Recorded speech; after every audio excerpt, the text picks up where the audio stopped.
Selamat pagi Bapak Ibu Saudara sekalian. Selamat kembali berbakti pada Tuhan kita Yesus Kristus. Pagi yang penuh dengan berkat ini kita mau naikkan syukur kita. Kita mau naikkan sembah kita ke hadirat-Nya. Haleluya Yesus Tuhan. Haleluya Yesus. Haleluya Tuhan.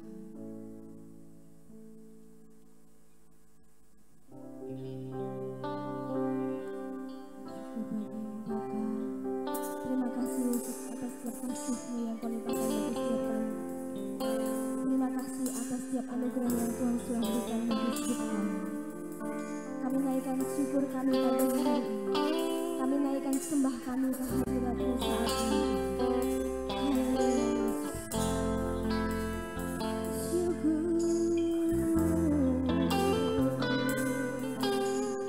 saat masuk ke hadirat-Mu, ku tersungkur dan sembah, ku persembahkan korban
Allah kami, Tuhan kami Yesus Kristus. Pagi yang penuh dengan berkat ini Tuhan. Sebentar kami akan memulai ibadah kami. Kami mau menyerahkannya dari awal pertengahan hingga akhirnya. Biarlah Engkau sendiri Tuhan yang bercampur tangan. Biarlah Roh-Mu sendiri Tuhan yang menjamah setiap kami. Kami juga berdoa Tuhan buat hamba-Mu nanti yang akan menyampaikan firman-Mu. Biarlah setiap kami yang mendengarkan firman-Mu pulang membawa sukacita, pulang membawa kebebasan yang hanya daripada-Mu Tuhan. Terima kasih Bapa, terima kasih. Kami mau siap melayani Engkau, kami mau siap memuji membesarkan nama-Mu. Dan kami mau alaskan doa kami ini hanya di dalam nama Tuhan kami Yesus Kristus, Tuhan dan Juru Selamat kami. Haleluya, amin. Shalom. Puji nama Tuhan, siap memuji nama Tuhan ya. Haleluya. Kita mau angkat pujian, segala puji syukur hanya bagi Tuhan. Kami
Haleluya.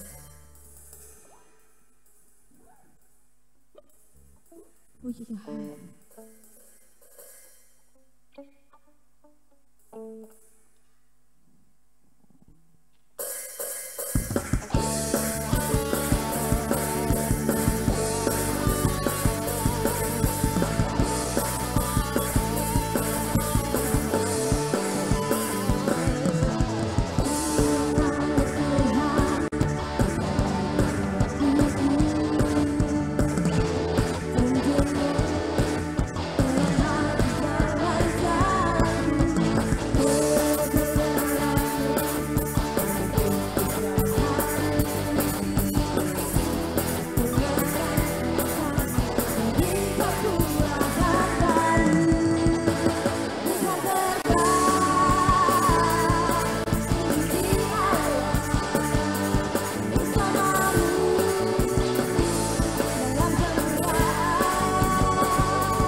kita. Allah yang ajaib, Allah yang berkuasa di bumi dan di surga. Kemuliaan-Mu dinyatakan di tempat ini ya Tuhan Yesus. Damai sejahtera-Mu boleh kami rasakan saat ini ya Tuhan. Sukacita yang dari surga yang turun di tempat ini ya Tuhan Yesus. Yang mempengaruhi setiap hati dan pikiran kami, setiap jemaat Tuhan di tempat ini Tuhan. Mengucap syukur atas kebaikan Tuhan melalui puji-pujian ini ya Tuhan Yesus. Sungguh kami merasakan sukacita dan hadirat-Mu di tempat ini. Terima kasih Tuhan, sebentar kami juga akan mendengarkan firman-Mu. Biarlah Tuhan berperkara lebih lagi dalam setiap hidup kami, terlebih hamba-Mu ya Tuhan. Setiap perkataan yang keluar dari hamba-Mu adalah perkataan kebenaran-Mu, yang keluar dari isi hati-Mu ya Tuhan.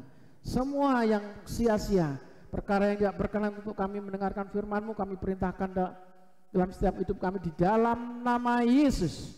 Tuhan memberkati, sertai kami semua Tuhan Yesus. Dan kami mau mendengarkan firman-Mu. Yang mau mendengarkan firman Tuhan antusias sama-sama katakan. Yes, silakan duduk. Salam. Ada sukacita? Amin. Tuhan kita baik. Saudara, dalam pergerakan pemberitaan Injil, di mana di masa pada waktu itu Tuhan telah terangkat ke surga dan diserahkan semuanya kepada murid-muridnya. Dan bagi orang yang percaya, bukan hanya murid-murid, karena murid-murid itu adalah orang-orang yang percaya kepada Tuhan. Siapa yang percaya kepada Tuhan? Haleluya. Saudara yang percaya sama Tuhan itu disebut murid-murid Tuhan. Dan sekaligus menjadi anak Tuhan, diangkat menjadi anaknya. Saudara, begitu luar biasanya Tuhan dalam hidup kita, begitu kasihnya yang besar dalam hidup saya dan saudara. Dan kalau dalam pemberitaan Injil, pemberitaan firman, pemberitaan kebenaran pada waktu itu setelah Yesus terangkat ke surga, banyak berita, banyak cerita, sejarahnya tertulis, mereka teraniaya, mereka memperoleh kesukaran, tapi pengharapan yang besar yang diberikan Tuhan dalam kehidupan orang-orang yang memberitakan Injil, orang yang memberikan kebenaran, menyampaikan kebenaran.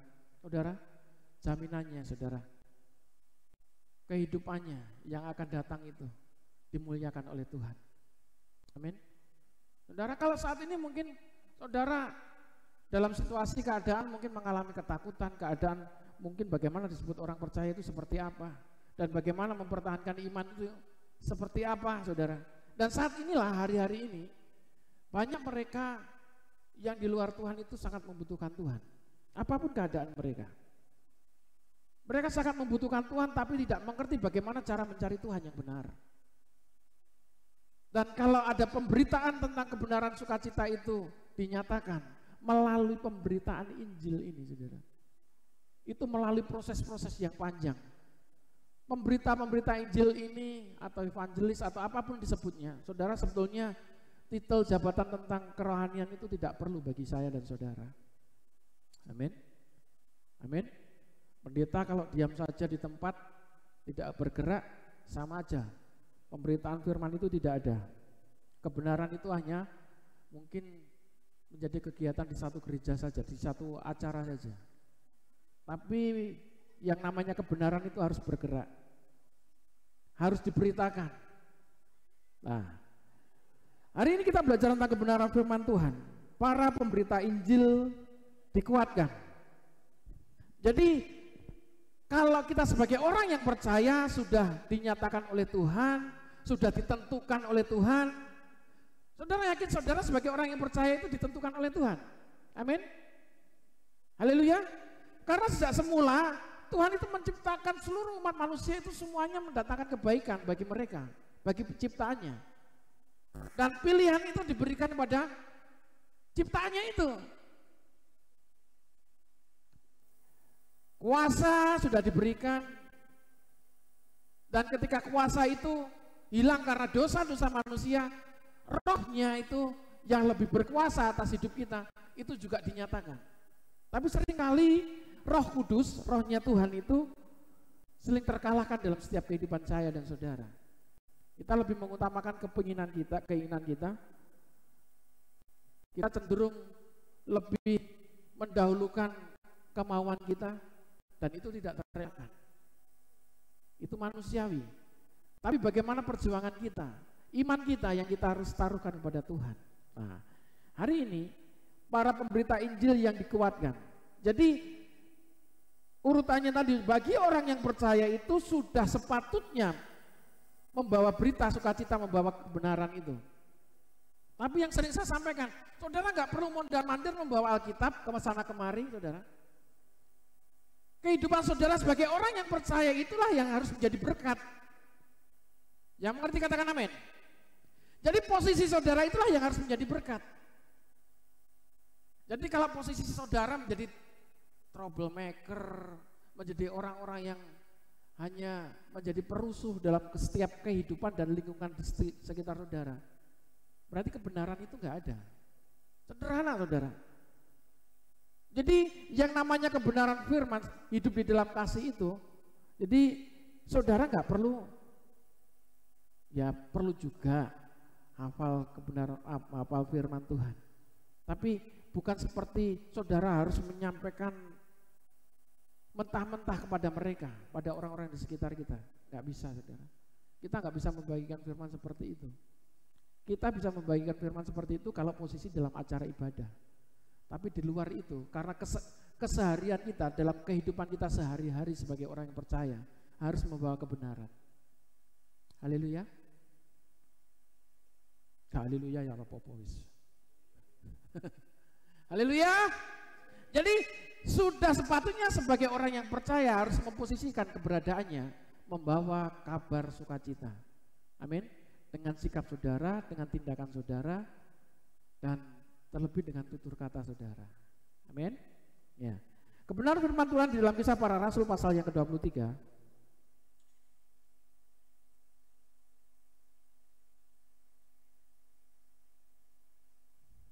Kisah Para Rasul pasal yang ke-23 ayat 1 sampai dengan ayat yang ke-11 kita baca bergantian.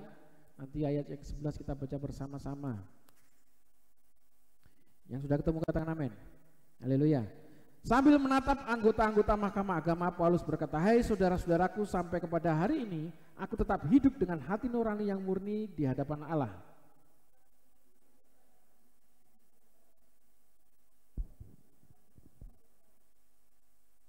Membalas itu Paulus berkata kepadanya, Allah akan menampar engkau, hai tembok yang dikapur putih.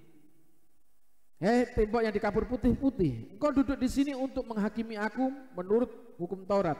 Namun engkau melanggar hukum Taurat oleh perintahmu untuk menampar aku.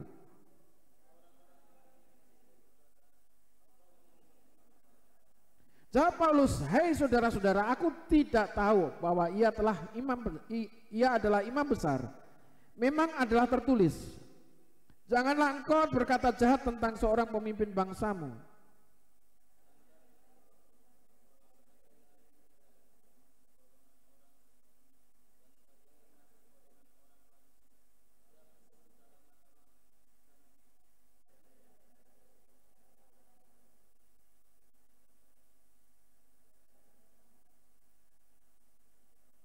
Haleluya. Ketika ia berkata demikian, timbullah perpecahan antara orang-orang Farisi dan orang-orang Saduki, dan berbagi-bagilah orang banyak itu.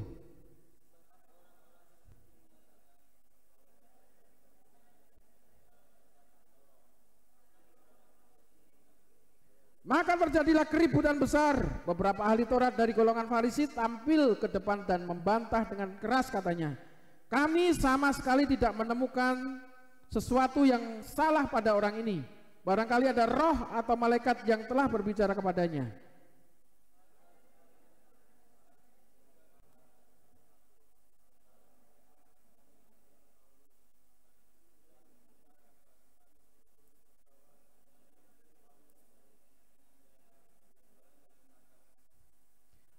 Mari kita baca bersama-sama 2, 3. Pada malam berikutnya Tuhan datang berdiri di sisinya dan berkata kepadanya, kuatkanlah hatimu, sebab sebagaimana engkau dengan berani telah bersaksi tentang aku di Yerusalem, demikian jugalah hendaknya engkau pergi bersaksi. Haleluya. Keberadaan kita sebagai orang yang percaya, saudara enggak dituntut, tapi harus mengerti sebagai orang yang percaya kepada Tuhan Yesus itu apa yang mesti kita harus lakukan. Bukan sehari-hari saudara harus memberitakan. Saudara sudah membawa kebenaran. Saudara harus berfungsi itu. Kata firman Tuhan, kamulah garam dan terang itu. Haleluya. Jadi saudara nggak harus berjuang untuk menjadi garam itu, karena saudara sudah menjadi garam itu. Baru kalau sudah nggak berguna, saudara dibuang. Tapi karena saudara menghidupi menjadi garam itu, maka rasa saudara masih tetap asin. Haleluya.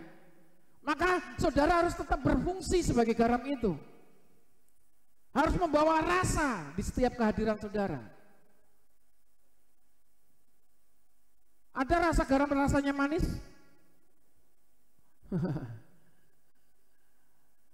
Rasa asam, rasa garam itu asin.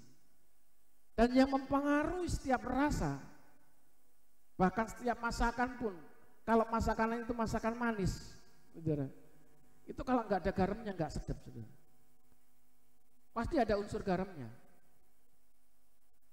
Jadi kita harus mengerti di situ keberadaan kita sebagai orang yang percaya kepada Tuhan, yang beriman kepada Kristus, harus membawa pengaruh, harus membawa dampak. Ini yang harus kita mengerti. Saudara, ayo kita bersama-sama saat ini belajar. Kalau saudara mendengarkan kebenaran firman Tuhan saat ini Rasul Paulus diperhadapkan di dalam persidangan, saudara. Di depan Rasul Paulus itu imam besar, orang-orang yang pandai. Karena sikap Rasul Paulus sebagai pemberita Injil di situ membawa ketidaknyamanan bagi mereka. Karena dianggap mempengaruhi orang-orang Roma dan orang-orang keturunan Yahudi di situ. Karena Paulus sendiri juga orang Yahudi, keturunan Yahudi. Dia bahkan disebut dari Farisi, saudara, di sini. Orang pandai, saudara. Tapi pada waktu itu dia ditangkap dan dia mau diadili. Pemberitaan firman Tuhan. Dan saudara, kalau kita memberitakan firman Tuhan di negara kita secara mentah-mentah, ya saudara melanggar ketetapan hukum yang ada di kepemerintahan Republik Indonesia ini. Tidak boleh memaksakan kehendak orang lain atau memindahkan kepercayaan orang lain. Tidak boleh. Jadi bagaimana cara mereka mengenal Tuhan? Saudara, Yesus datang itu tidak mendirikan agama. Yesus datang ke bumi itu untuk membagikan kebenaran, bahwa dialah jalan kebenaran dan kehidupan. Dia ingin mewartakan tentang hal itu, bahwa keberadaan manusia yang telah hancur dari ciptaan yang semula, karena kasihnya yang besar, Allah sendiri turun ke bumi, saudara, melalui manusia Yesus itu, saudara. Dan itulah kasih Tuhan. Ketika Yesus turun ke bumi, dia mau menebus dosa-dosa yang telah diperbuat oleh manusia. Nah, ini masalah tentang keyakinan, ini masalah tentang iman, baru di situ. Tapi kedatangan Yesus tidak mendirikan agama, saudara. Dia mau memberikan kasih, menyatakan kasih itu. Jadi bagaimana keberadaan Yesus itu bisa diakui sebagai Tuhan? Karena memang Yesus adalah Tuhan dan Juru Selamat itu. Nah, kita sebagai orang yang percaya kepada Yesus, ya disebut orang Kristen karena pengikut Kristus, saudara. Dan banyak orang-orang yang percaya kepada Yesus dan dia tidak merubah tentang identitas agamanya. Banyak. Dia percaya kepada Isa, Isa itu roh Allah, Isa itu Allah sendiri, itu banyak. Karena teman-teman saya di situ. Dari non-Kristen itu banyak, saudara. Dari kepercayaan-kepercayaan yang lain. Dalam komunitas saya itu, yaitu yang ada di Indonesia ini. Dan dari 5 keyakinan, bahkan 6 keyakinan yang ada di Indonesia ini mereka mengakui. Yaitu di dalam komunitas saya. dalam tindakan mereka masing-masing. Ya dia bergerak dalam tindakan mereka masing-masing. Itulah hikmat roh yang diberikan kepada orang yang percaya kepadanya. Jangan bangga kepada identitas Kristen saudara. Tapi bagi orang yang percaya kepadanya, saudara, Tuhan memberikan kekuatan roh. Tuhan memberikan ilham roh itu kepada mereka. Bagaimana mereka bisa berdiri, bagaimana bisa menyatakan bahwa Yesus itu adalah Tuhan dan Juru Selamat. Itu yang terpenting. Jadi kekristenan itu bukan suatu agama yang dibanggakan. Kekristenan itu perlu dengan tindakan yang benar-benar murni, dengan kasih yang nyata. Haleluya. Ini kok menjuremi saya? Mengerti atau enggak saudara? Saya yakin saudara mengerti. Saudara menimbang-nimbang. Ini bahayanya. Bagaimana ya saya nanti kalau seperti, bagaimana saya nanti kalau bergerak seperti ini? Saudara, enggak perlu dipikirkan saudara. Yang penting saudara bertindak. Tuhan sendiri yang akan mengarahkan saudara. Bukan dengan pikiran saudara. Kalau saudara berjalan dengan pikiran saudara, ya saudara bergerak dengan pikiran saudara. Jadi bergerak dengan kemauan Tuhan. Apa yang Tuhan mau. Tidak perlu dirancang-rancangkan. Ya, tindakan Tuhan yang diberikan pada saudara itu tertata rapi. Jadi kalau Tuhan sudah bergerak, ya seolah-olah memang terencana dengan baik. Karena itu rencana Tuhan yang baik, saudara. Tidak terjangkau dengan alam pikiran kita. Tapi kalau sudah Tuhan yang berkuasa, nggak bisa dibatasi. Haleluya. Saudara jangan membatasi kemampuan saudara. Yang penting saudara mau saja. Aku mau ya Tuhan, Engkau pakai. Tapi bagaimana dengan pemakaian itu? Saudara hanya nurut saja. Beberapa tahun yang lalu, orang kalau mesti melihat dari silsilah Yusak Swarnotomo, saudara. Siapa ya nanti yang jadi penerus? Bukan masalah penerusnya di sini kalau saya mau sampaikan di sini, saudara. Tapi bagaimana dalam posisi kita sebagai orang percaya? Terus penerus, terus nanti ada dinastinya. Ini keturunan pendeta, nanti saya turunkan kepada Rafael atau Josean atau Metrio. Dan sekarang kalau diajak, sudah mulai ada banyak hal mereka. Tadinya cita-cita, aku bisa mau seperti papa, mau jadi pendeta. Maksud saya kita kok beda nih saudara. Saya dulu juga gitu dengan baganya. Jadi pendeta, cilian di titik jadi pendeta. Bisa jadi pendeta tuh makanya peda ontel. Pendeta lek kulaan dulu kan buka perancangan. Iso sing konon kulaan Pak becak-becakan kene kulaan laku. Itu mikir saja. Pendeta apa? Ditanya lagi, kamu bisa jadi pendeta? Sudah berubah saudara. Tapi bisa gede. Kalau yang namanya itu sudah ditunjuk saudara, sudah dalam pengaruhnya lingkaran pengaruh Tuhan, saudara nggak bisa berkata apa-apa. Itu nggak mengenal umur dan usia saudara. Kalau mau dipanggil untuk menjadi pembawa kabar sukacita, saudara, saya mau. Nah, tapi saya sudah tua, saudara nggak usah mikir tuanya, saudara. Habis memberitakan firman Tuhan, bukan firman Tuhan, habis memberitakan kebenaran, saudara, habis itu dipanggil oleh Tuhan, itu kebanggaan yang luar biasa. Amin. Itu berarti saudara dikasih kesempatan. Saya ulang lagi, saudara. Ini berbicara tentang bagaimana memposisikan saudara sebagai orang-orang yang percaya kepada Tuhan. Amin. Dan kalau kita mengerti pembelaan Tuhan itu pasti ada. Haleluya. Seperti Rasul Paulus, dia nggak punya kerabat di situ. Dia mulai datang ke Roma di situ. Tiba-tiba dalam pemberitaannya mereka si Rasul Paulus ditangkap. Dan apa yang terjadi ketika Rasul Paulus di hadapan di mahkamah agama? Penghakiman yang luar biasa. Bahkan sudah ada yang menampar. Tapi ingat, karena Rasul Paulus tenang, saudara. Tuhan memberikan hikmat dari perkataannya yang keluar dari mulut Rasul Paulus. Itulah pembelaan Tuhan yang terjadi, saudara.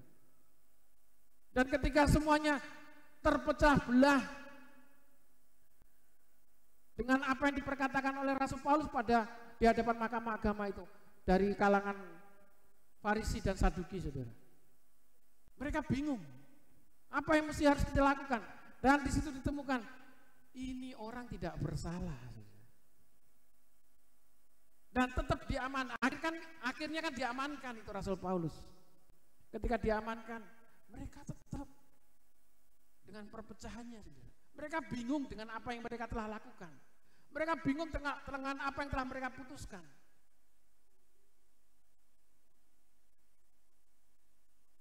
Jangan pernah takut kalau saudara berdiri dalam kebenaran firman Tuhan, pembelaan Tuhan. Jangan pernah saudara lari dan sembunyi dengan ketakutan dari keyakinan iman saudara. Mungkin dengan segala keberadaan saudara, banyak orang yang mencemooh, banyak orang yang mungkin mencibir saudara tentang keberadaan saudara sebagai orang yang percaya kepada Kristus. Wong Kristen kok urip bisa. Justru itu, orang Kristen itu memang dituntut keberadaan kita. Dengan tindakan kita, dengan sikap kita.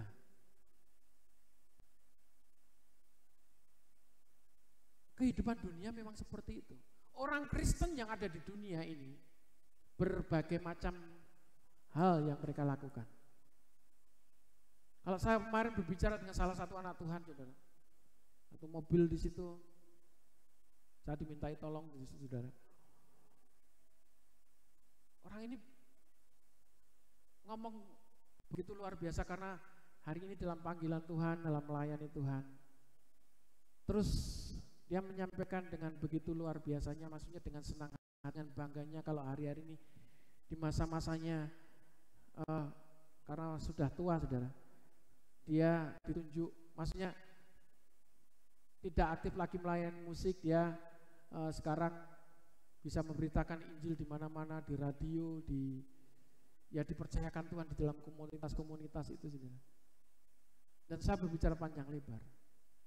Satu, Pak, dalam memposisikan kita dalam kehidupan kita. Bapak di sini berhadapan dengan orang banyak. Tapi bagaimana Bapak bisa ditemukan sebagai identitasnya sebagai orang yang percaya itu kepada Tuhan. Saya berbicara tentang identitas anak Tuhan itu. Masa Bapak langsung ketemu tukang beca, abang beca yang belum mengenal Tuhan, Bapak langsung menyampaikan tentang keberadaan Tuhan, tentang kebaikan Tuhan. Pasti banyak hal yang harus dilakukan terlebih dahulu, mengawalinya. Dan mungkin orang banyak bisa berpikir, orang ini siapa? Baru mengenal seperti itu. Langsung memperkatakan. Jadi identitas sebagai orang yang percaya kepada Tuhan, nggak perlu kita menunjukkan dengan segala keberadaan yang tadi saya sampaikan. Yang terpenting adalah kehidupan saudara selepas saudara keluar dari gereja ini, selepas saudara mendengarkan firman Tuhan ini, selepas saya menyampaikan firman Tuhan ini. Saya bisa menyampaikan firman Tuhan kepada saudara, tetapi kalau saya di luar tidak bisa membawa kabar sukacita, sama saja, saudara. Jadi kembali lagi, dalam setiap kehidupan kita, karena keseharian itu yang dilihat, bukan setiap minggunya yang dilihat oleh Tuhan. Setiap hari saudara itu seperti apa? Itu aja, saudara. Sederhana. Bagaimana mengiring Tuhan? Kalau bisa saudaranya memuji Tuhan, tidak pujilah Tuhan. Kata Daud, pujilah Tuhan dengan hei aku, saudara. Itu membangun ketenangan. Itu mempertebal kekuatan kesehatan di dalam tubuh kita, yaitu imun itu, saudara. Saudara bisa memuji Tuhan, hati saudara sukacita. Firman Tuhan katakan, hati yang gembira adalah obat yang itu, saudara, sudah selesai. Bangun hidup saudara dengan sukacita. Haleluya. Saudara, wis hidup di masa yang sukar, masa pandemi, tetangga kena corona, saudara kena corona, terus saudara terus kapan aku kena corona nih, saudara? Saudara mau seperti itu? Nah, jangan khawatir dengan keadaan ini. Kalau hidup saudara penuh dengan ucapan syukur, masa-masa ini akan kita lewati bersama-sama. Amin. Bangun di setiap kehidupan kita, bagaimana mereka, orang-orang di sekitar merasakan sukacita, merasakan damai sejahtera. Jangan-jangan kita datang wis mau ngalih kabeh, ayo ngalih itu gak enak. Lagi teko wong ngalih kabeh kancane ini ndi iki? Padahal bayari kopi ini kan juga enak gitu. Jadi kedatangan saudara, kehadiran saudara, mereka bisa menikmati apa yang Bapak Ibu Saudara sampaikan, apa yang Bapak Ibu Saudara katakan, mereka menanti-nantikan. Itulah saudara membawa kabar sukacita. Itulah saudara membawa pengaruh dalam kehidupan mereka. Haleluya. Saudara gak perlu membawa atau memberi materi, gak perlu. Roh yang ada pada kita, yaitu roh Tuhan itulah yang memberikan kekuatan kepada kita, yang akan mempengaruhi orang-orang yang ada di sekitar kita. Yang ngantuk katakan amin. Oh, iya saudara.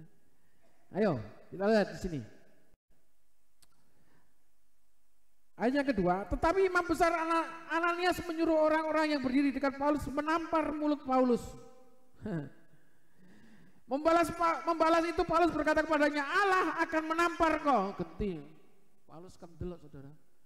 Keberanian Paulus ini karena roh Tuhan yang ada pada Paulus. Haleluya. Dan memberikan hikmat kepada Paulus untuk memperkatakan itu. Ini enggak main-main apa yang diperkatakan oleh Rasul Paulus, bukan karena ditampar terus membalas perkataan dengan geram atau marah. Tapi di sini kita lihat dengan hikmat, kuasa Roh Kudus yang memberikan hikmat kepada pikiran Paulus untuk memperkatakan kebenaran itu. Membelas itu, Paulus berkata kepadanya, Allah akan menampar engkau, hai tembok yang dikapur putih-putih. Engkau duduk di sini untuk menghakimi aku menurut hukum Taurat, namun engkau melanggar hukum Taurat oleh perintahmu untuk menampar aku. Oh saudara, karena hukum Taurat itu saudara, kalau tidak bisa melakukan satu, itu cacat semuanya, itu batal dilakukan.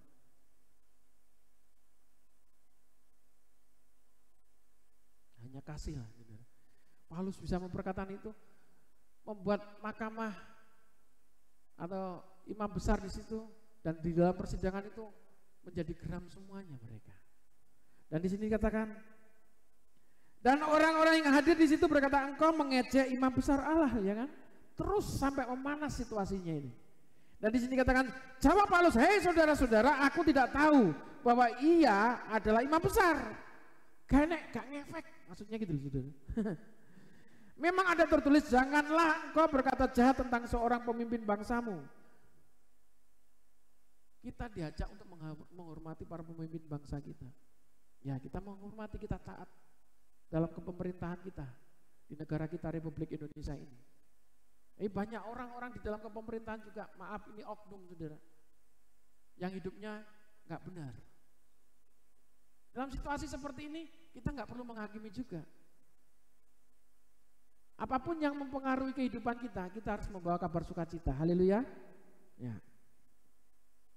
Dan karena ia tahu bahwa sebagian dari mereka itu termasuk golongan orang Saduki dan sebagian termasuk golongan orang Farisi, ia berseru dalam mahkamah agama itu katanya, hei saudara-saudaraku, aku adalah orang Farisi.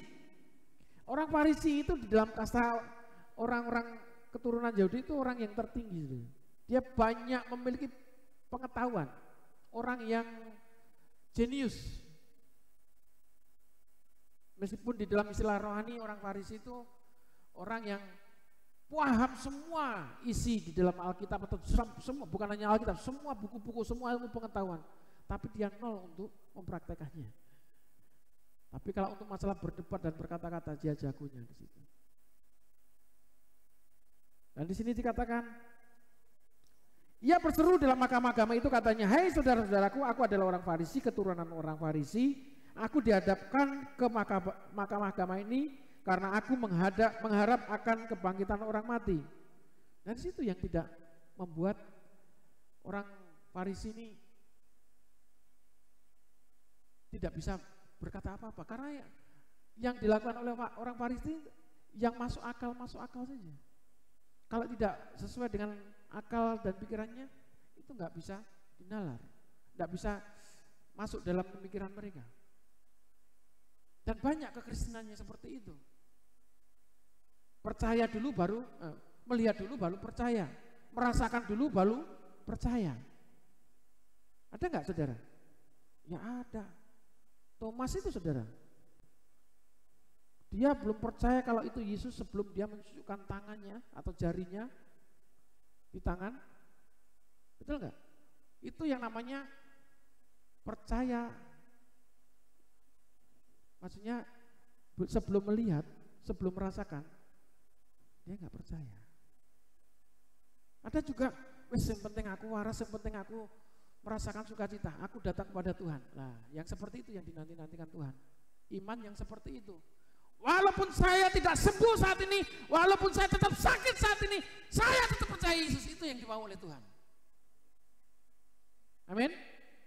Mentani waras-waras ini namanya putus asa. Artinya gini, apapun kepada saudara tidak mempengaruhi iman saudara.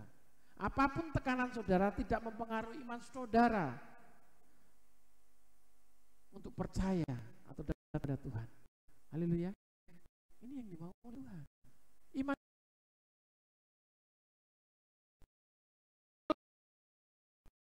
rasa temannya Daniel. Waktu diperhadapkan gua api, saudara, di dalam dapur api di situ, ketika sahabat Daniel, meskipun Tuhan Allahku tidak menolong aku tetap percaya kepada Tuhan Allahku. Jadi kalau mati gosong di sini pun gak apa-apa, aku sih tetap percaya. Dia meskipun mati di situ, nanti matinya juga bertemu dengan Tuhan. Itu maksudnya. Iman yang seperti itu yang harus dimiliki oleh orang-orang yang percaya kepada Tuhan. Yang di atas katakan amin. Oh, di atas juga ya nih. Iya. Saudara. Jadi meskipun Tuhan tidak menolong, itu iman yang radikal. Dia tetap memiliki pengharapan yang besar kepada Tuhan. Haleluya. Amin, Ibu. Amin. Meskipun Tuhan tidak menolong, Tuhan, kita tahu tempat kita akan bersama-sama dengan Tuhan. Jadi mati sekarang, mati besok, masih nanti, saudara, tidak mempengaruhi iman kita. Tidak mempengaruhi iman kita. Jangan pernah takut dan khawatir. Haleluya. Amin. Ada yang takut dengan corona? Corona sudah anniversary, saudara. 1 tahun sudah. Di Indonesia maksudnya. Saudara, sudah ada yang memperingati happy anniversary corona. Selamat dan sukses selalu. Batinku ya gundulmu ya selamat dan sukses selalu. Corona di sukses-sukses nih. Ya kena kabeh dadi aratan sa Indonesia melihat. Saudara, kalau bisa corona selamat tinggal. Haleluya. Amin. Meskipun prediksinya masih panjang, saudara, itu prediksi manusia. Sebagai orang yang percaya dan berharap kepada Tuhan, apapun yang kita alami, yang kita rasakan saat ini, nikmati dengan penuh sukacita. Sehingga bersukacita wangel kon amin gini saudara. Nikmati dengan ucapan syukur. Ya malah belerut suaranya. Amin. Wangel piye carane mengucap syukur? Utangku sing akeh, awak loro-loron, ya kan? Iki mang budal ning gereja ya yel-yelan ya saudara. Ndi kon mengucap syukur. Sekarang mulai saat ini bangun hidup saudara bagaimana menghidupi mengucap syukur dalam segala sesuatu itu, dalam situasi dan keadaan. Mengucap syukur dalam segala hal, saudara. Amin. Haleluya. Itu yang mempengaruhi suasana hati, meskipun kehidupan saudara mungkin tidak sebanding dengan kehidupan orang-orang yang kaya menurut saudara secara materi, tapi hidup saudara limpah dengan ucapan syukur. Itu hidup yang paling nikmat di dunia. Haleluya. Hidup yang paling rasa kanan kiri lihat. Kamu nikmat gak? Merasakan nikmat gak di dunia ini? Bahaya ini saudara. Ini harus kita mengerti. Jadi ketika Paulus di situ mengakui kalau dirinya keturunan dari Farisi, mereka juga terperangah. Juga orang Farisi. Diperhitungkan juga, saudara. Tapi dia bisa memperkatakan yang seperti ini. Banyak mereka bertanya-tanya, di situ akhirnya menimbulkan perpecahan itu. Di sini dikatakan, ketika ia berkata demikian, timbullah perpecahan antara orang-orang Farisi dan orang-orang Saduki yang terbagi-bagilah orang banyak itu. Kenapa? Di sini sebab orang-orang Saduki mengatakan bahwa tidak ada kebangkitan dan tidak ada malaikat atau roh, tetapi orang-orang Farisi mengakui kedua-duanya. Loh, bingung kan kalian? Akhirnya di sini nggak ada keputusan yang tepat dengan perkataan yang disampaikan oleh Rasul Paulus itu. Wow. Maka terjadilah keributan besar. Beberapa ahli Taurat dari golongan Farisi tampil ke depan dan membantah dengan keras, katanya, kami sama sekali tidak menemukan sesuatu yang salah pada orang ini. Barangkali ada roh atau malaikat yang telah berbicara kepadanya. Wow. Masih ada barangkali, tidak ada keyakinan di situ ya kan? Barangkali. Kira-kira sih anu. Kalau kira-kira itu yakin atau enggak kira-kira? Kira-kira itu yakin atau enggak? Enggak. Itu iman yang kira-kira, tidak pasti. Jadi iman yang dimiliki oleh orang Farisi itu jelas orang yang tidak pernah yakin. Iman yang dimiliki oleh orang Saduki, mereka tidak percaya sama sekali itu keberadaan roh. Jadi nggak ada yang tepat di sini. Yang tepat adalah Bapak Ibu Saudara. Amin. Loh, gak yakin saudara? Yang tepat adalah Bapak Ibu Saudara. Haleluya. Memiliki iman yang benar. Meskipun saudara tidak ditolong oleh Tuhan, kata tadi teman-teman Daniel, Sadrak Mesak Abednego, saudara masih tetap percaya kepada Tuhan. Meskipun gepeng kayak ilir katanya, ya kan? Meskipun diombang-ambing, oh ya wis, di tengah badai, saudara masih tetap berpegang pada Kristus.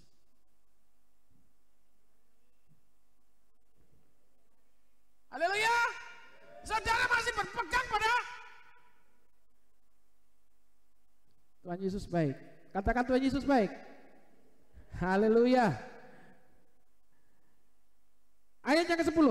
Maka terjadilah perpecahan besar sehingga kepala pasukan takut kalau mereka akan mengoyak-ngoyak Paulus.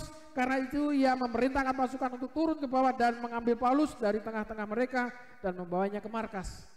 Dan setelah ke markas ini saudara, di tengah-tengah kegalauan saudara, di tengah-tengah kegalauan, tapi Paulus tidak pernah halu, bahasanya kayak orang anak-anak sekarang, halu, nggak pernah memiliki seperti itu. Di tengah-tengah kegalauan, nggak pernah membayang-bayangkan saudara. Dia tetap berpegang pada Yesus Kristus. Haleluya, amin. Dan di situ dikatakan, ini ayat terakhir, saudara. Enak kan? Haleluya. Saudara ada sukacita. Pada malam berikutnya Tuhan datang berdiri di sisinya dan berkata kepadanya, kuatkanlah hatimu sebab sebagaimana engkau dengan berani telah bersaksi tentang aku di Yerusalem, demikian jugalah hendaknya engkau pergi bersaksi di Roma. Haleluya. Sebagai orang percaya dimanapun dipercayakan Tuhan. Jadi kalau kita berani mengakui bahwa Yesus adalah Tuhan di depan banyak orang, tahu posisi saudara bahwa saudara adalah pengikut Kristus saudara, Yesus juga tidak akan pernah gentar mengakui saudara di hadapan banyak orang. Haleluya. Yesus juga akan pasti mempermuliakan Bapak Ibu Saudara. Haleluya.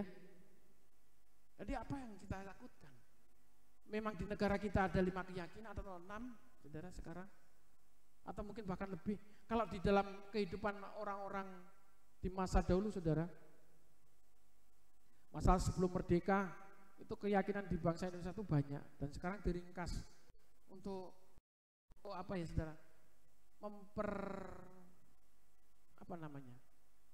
menyederhanakan bagaimana satu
perkataan saudara. Kebenaran itu akan mempengaruhi kehidupan saudara. Itulah kuasa Tuhan yang nanti membela saudara. Dan jangan saudara pernah takut dan gentar dengan segala keberadaan saudara. Karena itulah yang diperhitungkan oleh Tuhan. Kita berjalan dengan iman kita, tidak takut dan gentar dengan situasi dan keadaan apapun. Tidak terpengaruh situasi dan keadaan apapun. Haleluya. Amin. Amin. Masih semangat? Masih semangat? Haleluya. Mari kita datang kepada Tuhan, kita persiapkan hati kita. Kita akan duduk sehidangan dengan Tuhan hari ini. Yakini apapun yang saat ini saudara hadapi, yang mungkin mempengaruhi kehidupan Bapak Ibu Saudara. Ketika Bapak Ibu Saudara menyerahkan sepenuhnya kepada Tuhan, saudara akan terproteksi, saudara akan terlindungi. Saudara tidak akan pernah terpengaruh dengan situasi dan keadaan. Karena saudara mulai menyatu dengan Tuhan. Karena saudara mulai berkeputusan untuk bernyatu dengan Tuhan. Duduk seidangan dengan Tuhan saat ini. Ini bukan sarana untuk menebus dosa-dosa dalam setiap kehidupan kita. Duduk seidangan dengan Tuhan. Dengan memakan dan meminum. Memakan daging Kristus dan meminum darah Kristus. Disuruh digambarkan dengan roti tak beragi, demikian juga dengan anggur, saudara. Berarti saudara sedang mau menyatu dengan Tuhan. Bagaimana mengikuti teladan Kristus dalam kehidupan kita. Bagaimana teladan Kristus itu nyata dalam kehidupan saudara dan saya.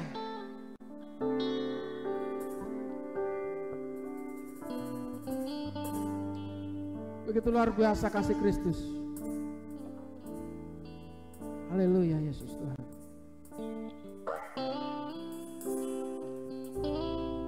Apa yang membuat saudara khawatir saat ini? Apa yang membuat saudara bimbang saat ini?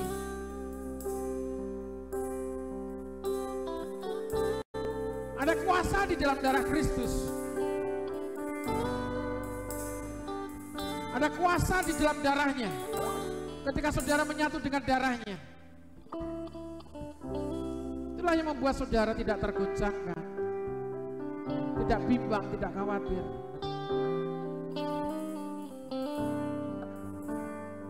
Engkau menyucikan roti dan anggur ini ya Tuhan, yang akan kami makan dan akan kami minum. Bila setiap apa yang kami lakukan saat ini akan mempengaruhi seluruh kehidupan kami sebagai orang-orang yang percaya kepada Tuhan.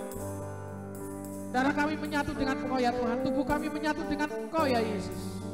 Haleluya. Engkau sungguh baik Tuhan. Terima kasih Tuhan Yesus, terima kasih.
Darahmu sucikanku,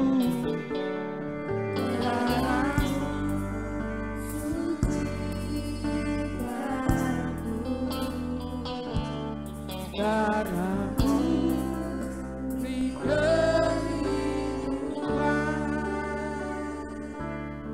darah. Sampai saya bertugas untuk maju ke depan.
jadi roti yang terpecah bagimu. Aku mau jadi anggur yang tercurah bagimu. Aku mau jadi saksi memberitakan Injilmu, melayani lebih sungguh. Aku mau jadi roti, aku mau jadi roti yang terpecah bagimu. Aku mau jadi anggur yang terpecah. Amin. Aku mau jadi saksi memberitakan Injilmu, melayani lebih sungguh, melayani lebih sungguh, melayani lebih sungguh. Tuhan lebih dulu melayani kepadaku, melayani lebih sungguh. Saudara harus bisa mengampuni juga, mengampuni. Karena itulah yang diinginkan Tuhan. Mungkin kita bisa sengaja tidak sengaja melakukan kesalahan, tapi bagaimana mengampuni? Mengampuni adalah pemberian yang terbesar. Itulah yang diteladankan Kristus dalam setiap orang-orang yang percaya. Pemberian yang terbesar yang diberikan Tuhan adalah pengampunan. Bagaimana kita bisa mengampuni orang lain? Bagaimana kita bisa memohon diampuni sebelum kita bisa mengampuni orang lain? Lebih, aku mau jadi roti, aku mau jadi roti yang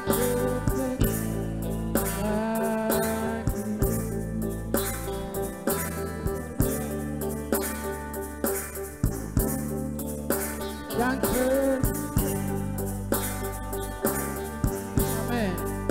Aku mau jadi saksi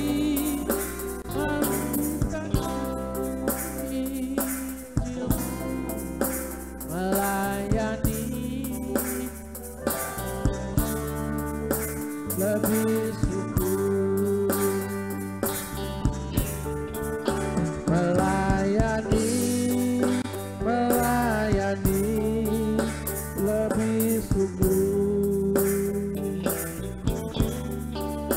melayani lebih sungguh. Tuhan lebih dulu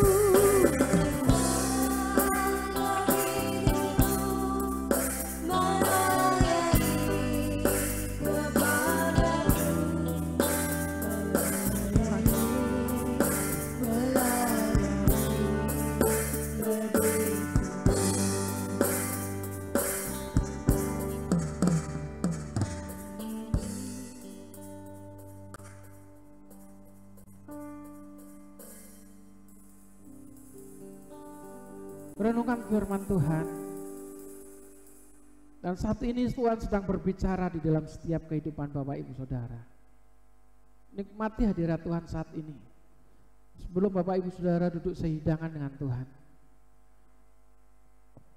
Bapak Ibu Saudara, sudah dilayakkan oleh Tuhan, jangan pernah takut dan jangan pernah gentar. Tuhan akan menggenapi segala firman-Nya. Dan firman yang telah tertabur dalam setiap kehidupan saya dan saudara tidak akan pernah sia-sia. Camkan firman Tuhan itu. Dan sebelum kita duduk sehidangan dengan Tuhan, angkat roti tinggi-tinggi di atas kepala kita. Ada di mana kita akan menyerahkan semua hidup kita kepada Tuhan. Dan dengan firman Tuhan, sebab apa yang telah aku teruskan kepadamu, telah aku terima dari Tuhan, yaitu bahwa Tuhan Yesus pada malam waktu ia diserahkan mengambil roti. Dan sesudah itu ia mengucap syukur atasnya. Ia memecah-mecahkannya dan berkata, inilah tubuhku yang diserahkan bagi kamu. Perbuatlah ini menjadi peringatan akan aku. Mari kita makan roti ini sebagai tubuh Kristus dengan iman di dalam nama Yesus.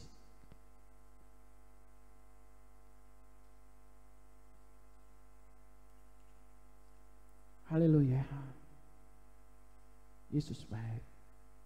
Haleluya. Angkat anggur ini tinggi-tinggi. Sebelum meminumnya, mari kita dengar firman Tuhan. Demikian juga ia mengambil cawan sesudah makan, lalu berkata, cawan ini adalah perjanjian baru yang dimeteraikan oleh darahku. Perbuatlah ini setiap kali kamu meminumnya, menjadi peringatan akan aku. Mari kita minum anggur ini sebagai darah Yesus dengan iman dalam nama Yesus.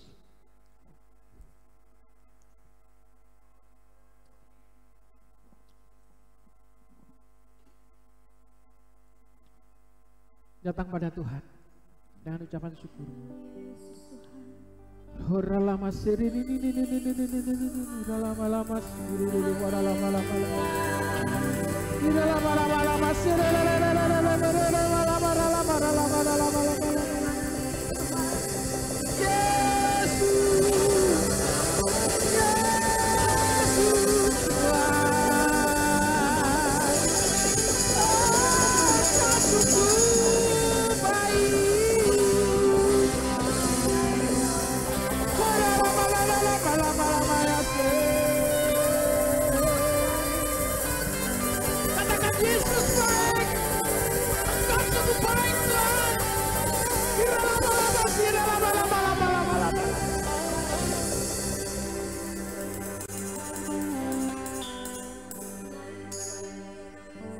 Yesus baik, baik, bahasanya. Yesus baik, baik, bahasanya. Haleluya. Ku tak dapat balas kasih-Mu, Yesus, Yesus baik, baik. Saya katakan Yesus baik. Amin. Baik buat saya. Haleluya. Yesus baik buat saya.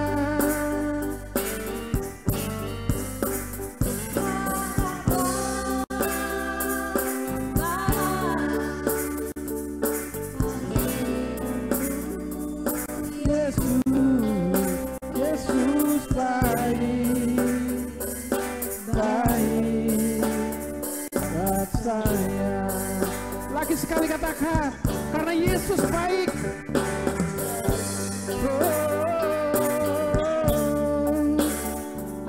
Saya Yesus baik, baik, rasanya ku tak dapat balas kasih-Nya.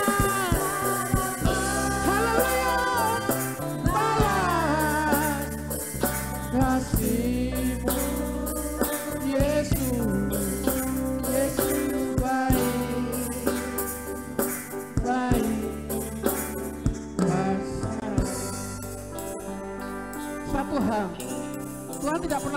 meninggalkan saya dan saudara sendirian. Pembelaan Tuhan selalu nyata dalam hidup saya dan saudara. Buktikan bahwa Yesus itu hidup. Buktikan bahwa Tuhan kita itu ada dan benar-benar hidup, memiliki kuasa.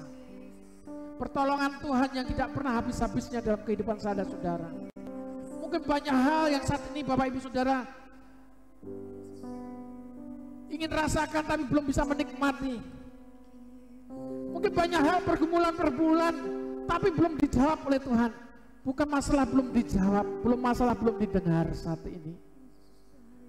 Tuhan mau kita mengerti tentang rahasia dan rencananya yang besar dalam setiap kehidupan saya dan saudara. Banyak hal dan banyak perkara yang Tuhan taruhkan dalam kehidupan saya dan saudara. Tapi satu hal, Tuhan Yesus tetap baik. Haleluya. Yesus baik. Haleluya. Kau sungguh baik Tuhan. Di tengah luasnya samudra, di dalam badai bergelora, Kau lancarkan hidup, tak sekalipun ku goyah. Karena firman-Mu Tuhan, firman terang hilangkanku sumber damai.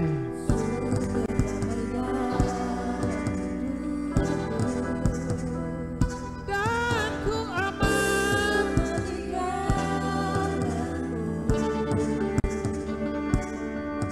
penyertaanmu sempurna.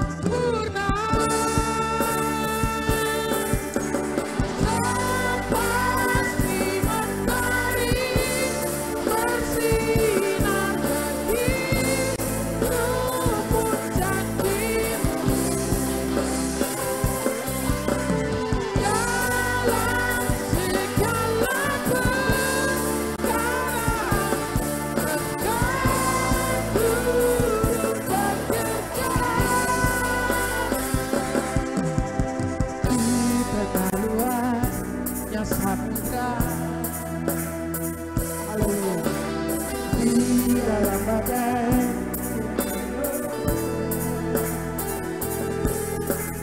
Kau lancarkan hidupku, tak sekalipun ku goyah. Firman-Mu terang sumber damai dalam hidupku.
rasakan hadirat Tuhan. Dia yang menjamah hidupmu. Janjinya tetap setia dari dulu sekarang sampai selama-lamanya. Haleluya.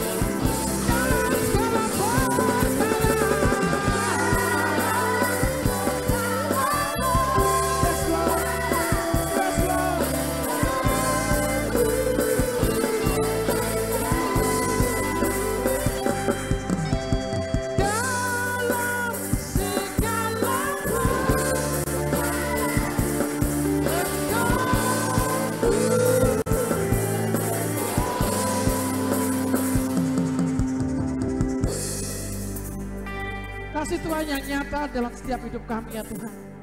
Kebenaran firman-Mu telah hamba-Mu sampaikan ya Tuhan. Hamba-Mu terbatas untuk menyampaikannya ya Tuhan.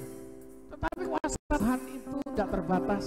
Yang terus menuntut anak-anak-Mu untuk mengerti jalan-jalan hidup kebenaran. Setiap hari mereka dibuatnya tidak bingung ya Tuhan Yesus.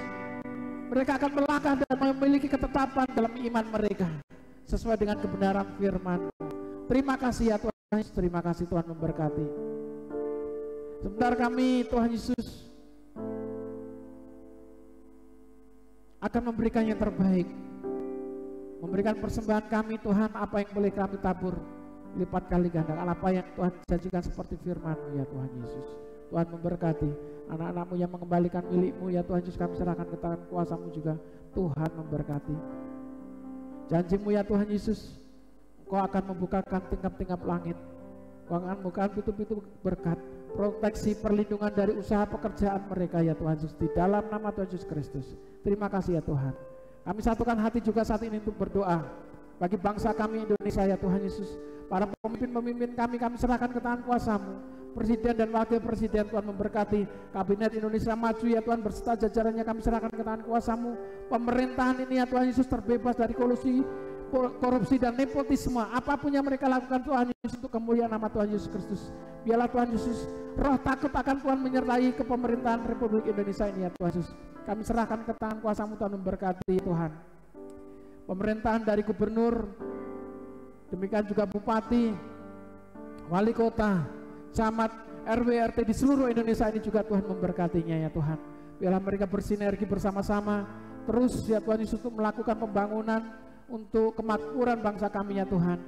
Di tengah-tengah masa pandemi ini ya Tuhan, kami berdoa juga untuk satuan tugas ya Tuhan, untuk penanganan COVID-19 kami serahkan ke tangan kuasa-Mu Tuhan memberkati para medis ya Tuhan, perawat-perawat, dokter kami serahkan ke tangan kuasa-Mu, kesehatan, demikian juga kekuatan menyertai mereka ya Tuhan Yesus, menjauhkan dari sakit penyakit dan virus bakteri apapun ya Tuhan Yesus. Tuhan memberkati.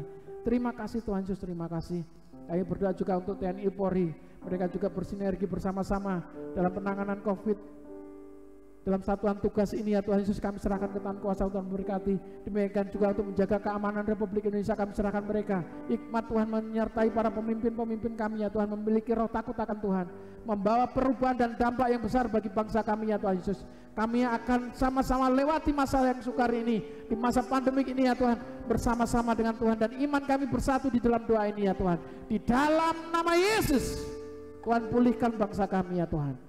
Terlebih kami saat ini ya Tuhan, setiap anak-anak-Mu yang saat ini setia, baik yang ada di rumah maupun yang ada di tempat ini, kasih Tuhan nyata, perlindungan Tuhan nyata, memberkati dalam setiap kehidupan mereka, setiap tangan-tangannya melangkah, kakinya melangkah untuk mencari jiwa dan pekerjaannya ya Tuhan Yesus. Tuhan memberikan perlindungan dan berbuah-buah dan bertumbuh ya Tuhan Yesus, kami serahkan ke tangan kuasa-Mu. Tuhan memberkati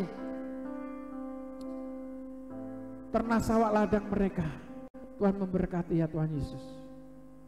Usaha mereka, Tuhan memberkati.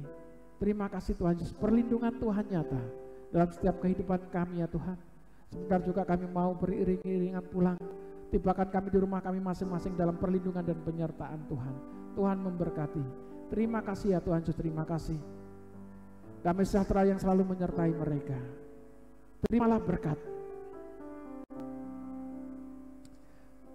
dari Allah Bapa dan kasih sayang yang dari putranya yang tunggal Tuhan Yesus Kristus, dan di dalam persekutuannya bersama-sama Roh Kudus yang selalu menyertai kita, yang menuntun kita dengan segala penuh kemuliaan dari Tuhan Yesus yang turun dalam setiap kehidupan kita, dari dulu, sekarang, sampai selama-lamanya. Dan dengan setia Tuhan nanti akan datang kali yang kedua untuk menjemput saya dan saudara, yaitu harinya Maranatha. Barang siapa yang percaya, sama-sama katakan, Tuhan Yesus memberkati.